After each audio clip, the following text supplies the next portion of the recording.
Welcome to The Last Breakfast. Please enjoy the video. In this video, I will explain how to use Builder Quarry. First, select the perfect spot for your quarry, keeping in mind the area you wish to excavate. Place the builder block directly onto the ground.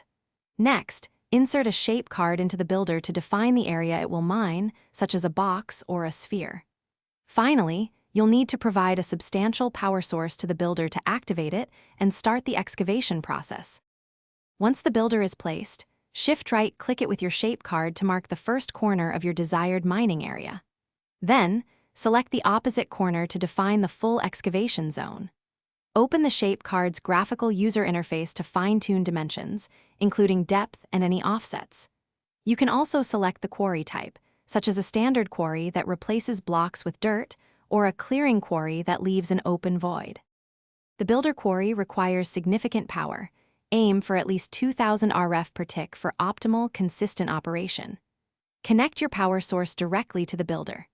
To collect the mined resources, place a storage unit, such as a chest or an item conduit system, directly on top of or adjacent to the builder.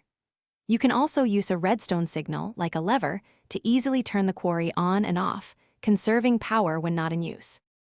To optimize your quarry, consider adding a storage filter module to the builder. This allows you to blacklist or whitelist specific items, preventing your storage from filling with unwanted blocks like cobblestone. If your quarry slows down or pauses, it likely needs more power or its output storage is full. Always ensure you have ample storage capacity.